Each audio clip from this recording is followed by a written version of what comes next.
हमारी नजर से एक इंटरव्यू गुजरा जो कि लिविंग लेजेंड शख्सियत अनवर मकसूद साहब का था, जिसमें वो बता रहे थे कि हमने जो लूज टॉक प्रोग्राम किया उसमें मैंने मोइन अख्तर को कहा था कि मोइन अख्तर जो लिखा हुआ होगा वही बोलना है, वही बात करनी है, स्क्रिप्ट के मुताबिक ही बात करनी होगी।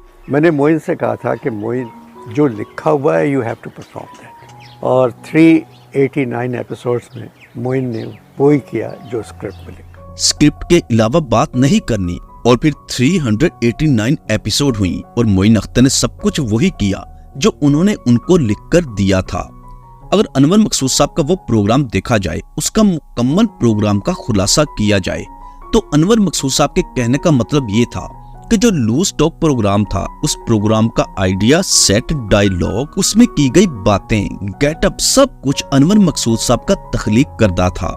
बल्कि स्क्रिप्ट के मुताबिक तमाम डायलॉग, तमाम बातें, वो सब कुछ अनवर मकसूद साहब ही की तख्लीक थी। उसमें जो गेटअप किया गया वो सब कुछ भी अनवर मकसूद साहब ही का आइडिया था। यानी मोइन अख्तर साहब सिर्फ एक एक्टर थे, बाकी सब कुछ अनवर मकसूद साहब ने किया था। यानी कि इस इंटरव्यू में अनवर मकसूद साहब ने मैं और सिर्फ मैं ही करते रहे। क्या ही बेहतर होता कि ये सारी बातें तब की जाती जब मोइन अख्तर साहब जिंदा होते। मोइन अख्तर साहब का फन, उनका टैलेंट किसी से ढका छुपा नहीं। उन्होंने 389 एपिसोड्स की और हर एपिसोड में मुख्तलिफ लहजा, मुख्तलिफ गेटअप, मुख्तलिफ अंदाज और मुख्तलिफ बातें। क्या बेहतर होता कि अगर उस प्रोग्राम में मरहूम मोइन अख्तर साहब के टैलेंट, उनकी कारकर्दगी, उनके फन की भी तारीफ कर दी जाती और हम भी ये मान लेते कि आपने उस प्रोग्राम को तख्लीक किया और तमाम स्क्रिप्ट आपने दिया, लेकिन उसको किस अंदाज में परफॉर्म करना था, कैसे अदाकारी करनी थी, कैसे बात करनी थी, ये सब कुछ मोइन भाई ने किया और फिर जाकर वो प्रोग्राम कामयाब हुआ। वरना शायद कभी किसी को याद भी ना होता अगर उस प्रोग्राम में मोइन अख्तर साहब की जगह कोई और होता। हाँ, उस प्रोग्राम में आपकी बातें, आपका अंदाज, आपके सवालात जो आप देखकर पढ़ते थे, उसको स्क्रिप्टेड जरूर कहा जा सकता है। एनीवेज, अनवर मकसूद साहब, आपने मोइन भाई की तारीफ नहीं की, कोई बात नहीं। पूरा बरसगीर जानता है कि मोइन अख्तर एक ही थे और एक ही रहेंगे।